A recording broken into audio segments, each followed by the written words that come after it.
So, just giving my thoughts on Monster Hunter Wilds Always difficulty. happy to take I've been questions. playing since Monster Hunter Freely Unite, so I do have thoughts when it comes to the Don't general imagine that difficulty easy. of Monster Hunter versus the accessibility they've been going for with each generation.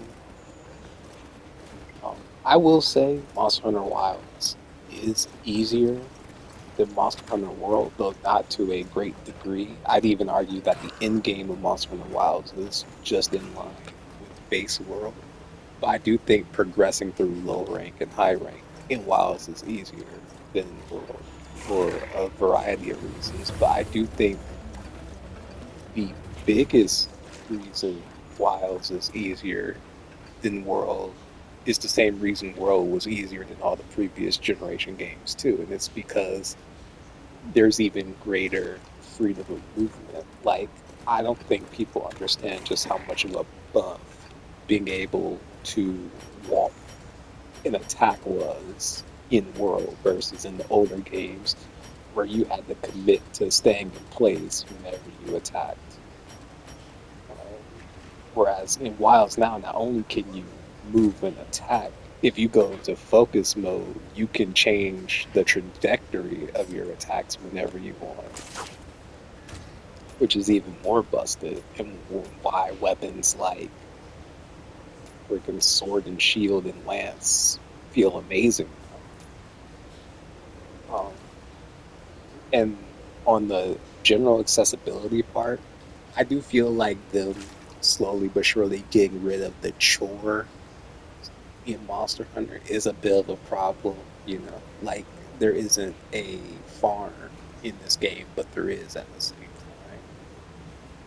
time. Um, I don't think there's a single fetch quest in the game, but at the same time, I can understand why they took those out. Um, Let's try to keep a low profile.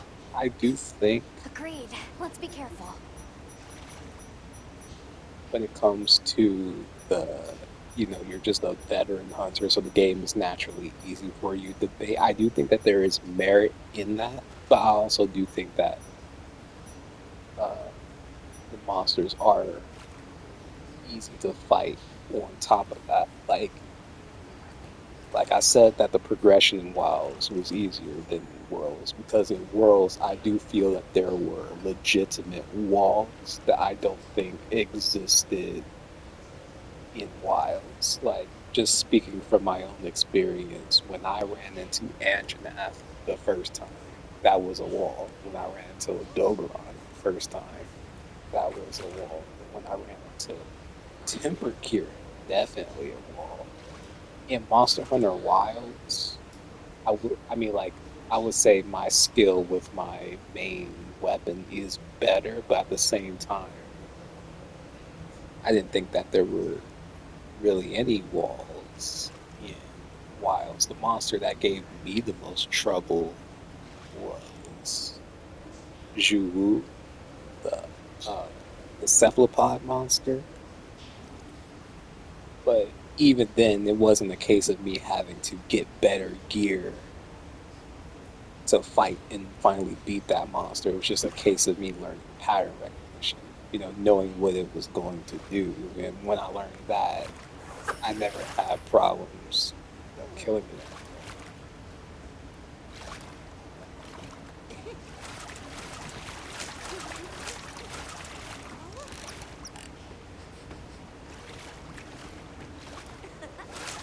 But all of that said, I personally don't have a problem with the difficulty of WoWs. If anything, I do have an issue with the lack of content. Not even in the case of quests, like a lot of other people have been going on about.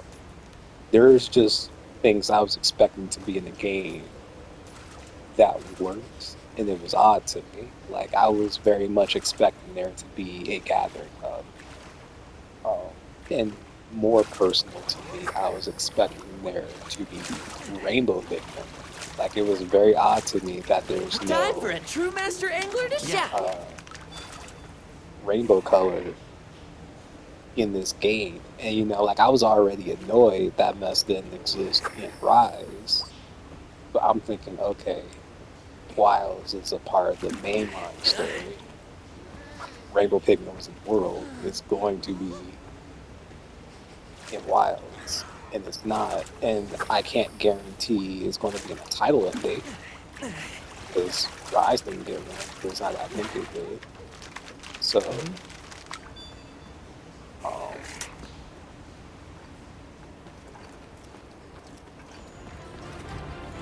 so yeah, all that said, I do think that there's validity in the criticisms of Wilds. I mean, I do think it's an amazing game. I put I don't know how many hours. I'm like 100. Giant bigger wasp. I guess they prefer the plenty too. Yeah, I'm like 157, and I'm enjoying my time in the game. But I do More think plentiful flora brings with it it more it methods for doesn't recovery. feel like it has the life shelf life. It doesn't feel like it has the shelf life of previous Monster Hunter games. And you could argue that's because they taken the grind out of the On my game. way there.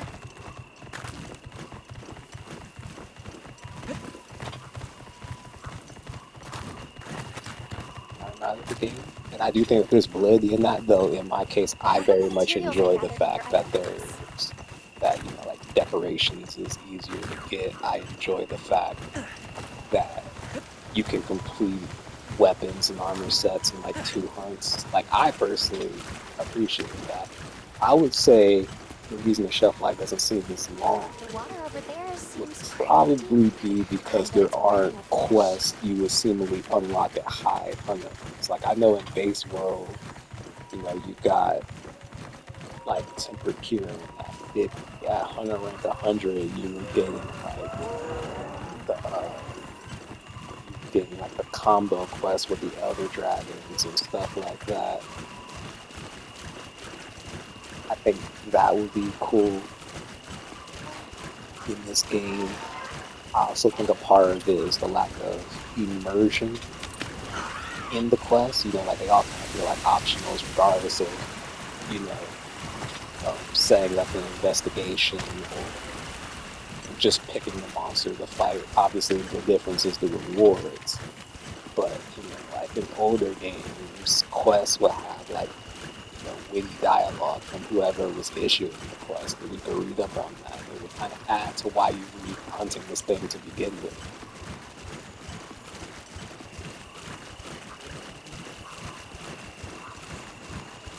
But yeah, I feel like I've been around for long enough.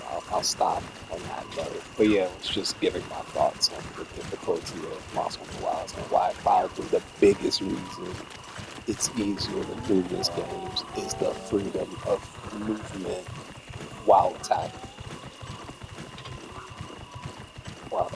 And that it would honestly be difficult for them to design monsters that can counteract that without it coming off as BS.